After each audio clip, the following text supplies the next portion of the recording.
I'm going to show you guys how an electric guitar works. If you guys haven't seen the video about speakers, I highly recommend checking that out, or else this video is going to be a little bit confusing. The first law of thermodynamics states that energy cannot be created or destroyed, but it can transfer. So, when you put a variable voltage into a system and it creates sound, now let's say you put sound or vibrations back into that system, now you get a signal voltage. Looking at our basic inductor circuit, we see the variable voltage and that this magnet in the middle can move back and forth. So what part of the guitar is this exactly? These two things are called the pickup, and essentially what these are is that under this tape, you get these coils of wires, and these in the middle are permanent magnets. Starting to look familiar? What a guitar pickup essentially is just an inductor with 6 permanent magnets in the middle instead of just one. When you get the strings up above that start vibrating, they start messing with the magnetic field. And when this magnetic field is constantly changing, so does a voltage coming out the other side. This is such a small voltage, but it can still be used as a signal.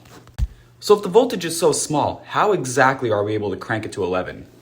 This signal goes through this cable and into the amplifier. And the amplifier will actually put a certain amount of power into it.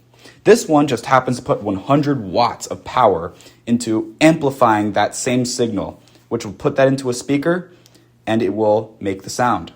The result?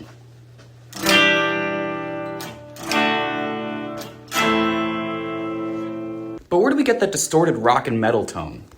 So the clean signal coming in is going to basically be just this normal looking sine wave, and that's a normal vibration. But now, if we want to distort the tone, what we do is that we pick a clipping frequency and we literally just cut it off from the signal. And now, when the signal continues, just goes here and suddenly jumps to the next part of the signal, you now get this really distorted tone, and that's how we hear the rock and roll tone. And now the result after post-clipping is something like...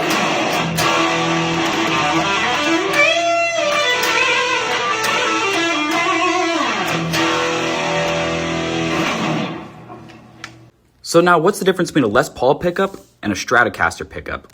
So the system we went over is technically a Stratocaster pickup, but you're left with noise. This video is starting to get a little bit long, so go to my channel and watch part 2.